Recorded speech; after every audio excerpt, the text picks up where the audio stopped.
to Brennan Johnson, number 16, Timo Werner.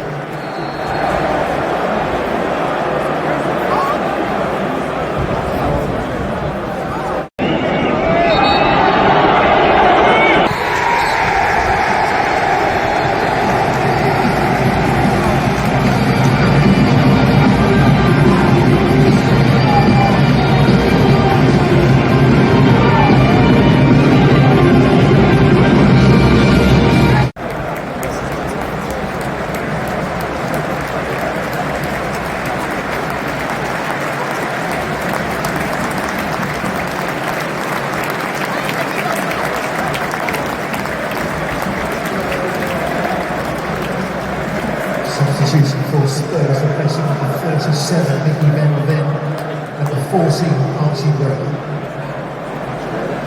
Replacing number 21, Dan Kulisevsky, number 10, James Madison.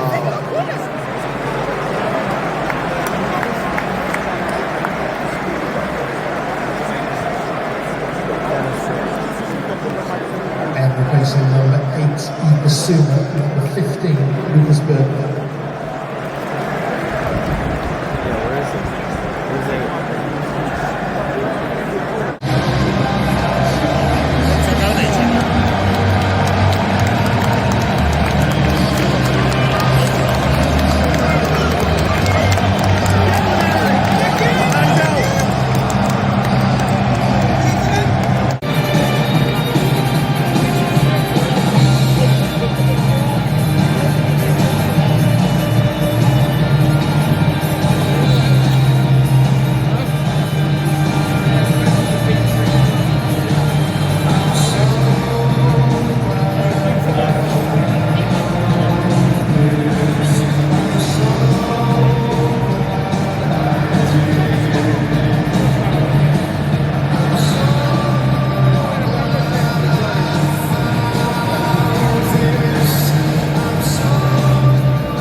Yeah, look, it's obviously it's a painful one because started the game really well. Obviously, not just the goals we scored, the way we were playing.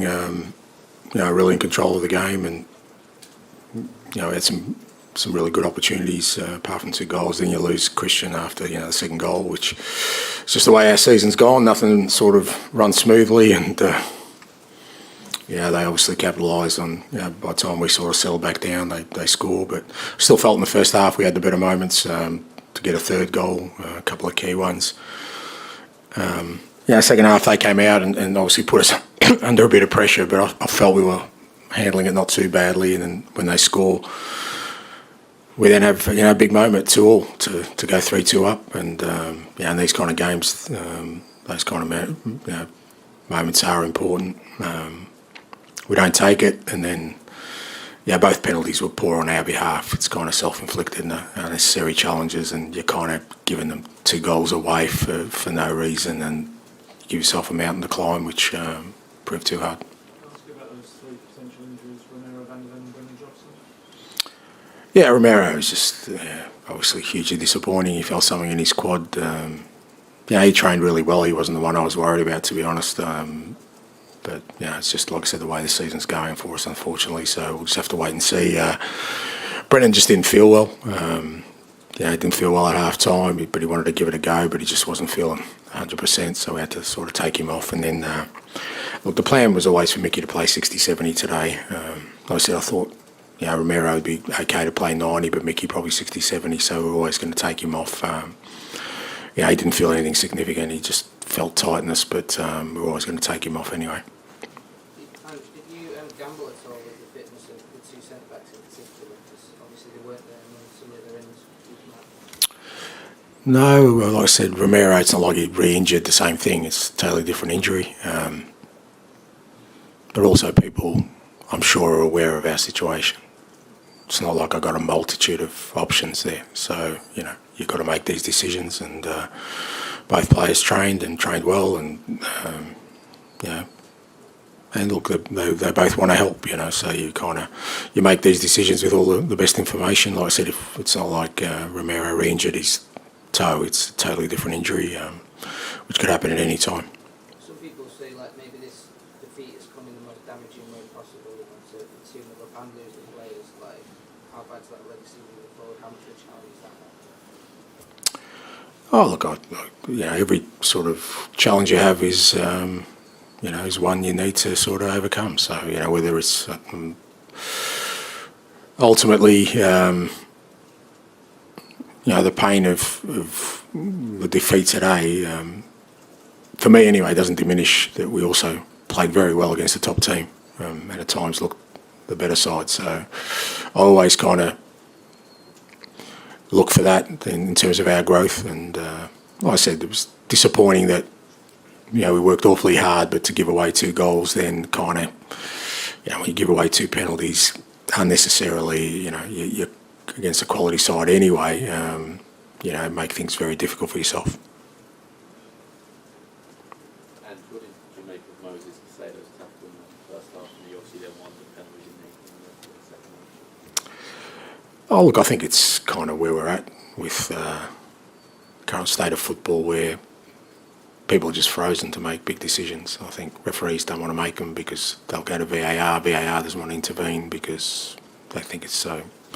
You're kind of left in no man's land.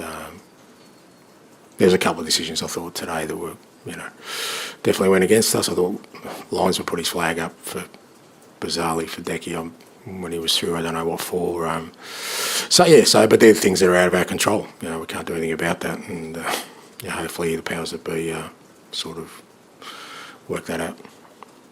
Frustrating is it for you to have all those kind of uncontrollables? It's just the space we're in at the moment. Like I said, we just don't seem to get that sort of ability to just gain some traction every time we seem to. Something comes along and disrupts us.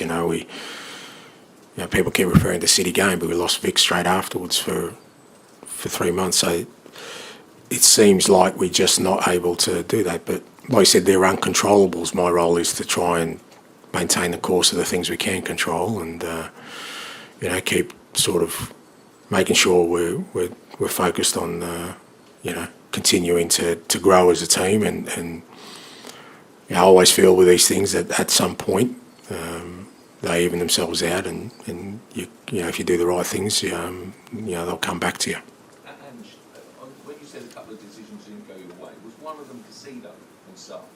Were you surprised that that's not? Yeah, that's what I was talking about. Yeah, so but like I said, that's kind of where we're at. I just don't think, I've said it before, that technology has helped our game. I just don't see how it helps, because it means instead of one person being in control of a game and you're kind of accepting that, you kind of almost feels like no one's in control because everyone's scared to make a decision to overturn somebody else. Referees are scared to make a decision because in case they get it wrong, VAR don't want to intervene, which is I get that because I don't want disruptions to the game. So you just got to cop it. When you talk about, sort of momentum, really, just finding that consistency, I guess, because, it's difficult to, I know you've got injuries, but it's difficult to play off certain parts of today's game against, other performances.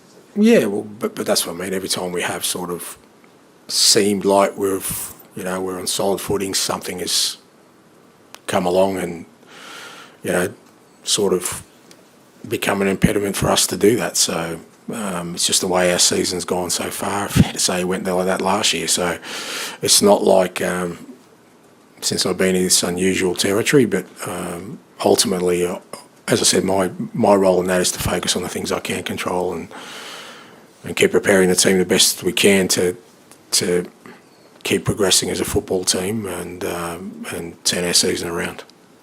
Does confidence and belief among the players become an issue? When I look at today's performance, I don't see them lacking confidence or belief. I think it's probably the other way where, I think, say the both penalties we conceded were born out of desperation. I think they're desperate to kind of turn our season around and are really disappointed with the way it's gone. And when you're in that mode, you kind of lose that sort of composure and discipline you need. So I don't think, like I said, it's not like we're hanging on in games. Like we wouldn't play like we did today if there was lack of belief or confidence. I just think when you get into this kind of situation we're in, there's also this sense of desperation from the players, and I thought that cost us today. I also felt even at 2-0 there was a bit of tension in the crowd, even when they were winning. I just wondered whether that translates. Look, fair play to them. I thought the crowd were good today. I thought, they got behind the team. But, I guess when the season's gone as it has for us, and then, like I said, at 2-0 to lose your centre-back, it's just, it does disrupt you. It's not like, you started the game so well, you have to make a substitution, which means, you're hampered in making substitutions in the second half. And all these things come along that you just go, well, here we go, another challenge for us. Nothing's really running smoothly. So I think the crowd probably senses that as well. And like I said, it almost becomes a bit of a self-fulfilling thing where, you're almost expecting things to go wrong. Dave, final one, please. Just to say, actually, you touched on it before, but this is uncharted territory for you as a manager. Can you sort of, turn the focus inward, and how do you sort of, A, stop everyone feeling sorry for themselves because everything's going against you, and B, the processes that you try and... I don't sense anyone's feeling sorry for themselves, but it's a tough moment because, you kind of... There are all these tools you could possibly use as a manager when you're going through tough moments to sort of turn things around. And, our limited sort of resources from a playing perspective at the moment doesn't allow us to do that. So you've got to find other ways. Because, it's not through a lack of effort. The players who are constantly out there because we can't rotate are giving everything they can. But it kind of diminishes performance as well because they probably need a rest, but we can't give them a rest. So, but, I think it's just something we need to kind of tackle head on and keep pushing on. Still plenty sort of to play for us in terms of, between now and January, just to make sure that, we keep performing. I think I still sense within this squad there's a real kind of conviction in what we're doing, and if we maintain that, then we'll turn our season around. And like I said, hopefully at some point we hit some smoother waters just in terms of some of the things that are happening at the moment, and some of it's self-inflicted, but hopefully we can get some more consistency. Thank you. Thanks.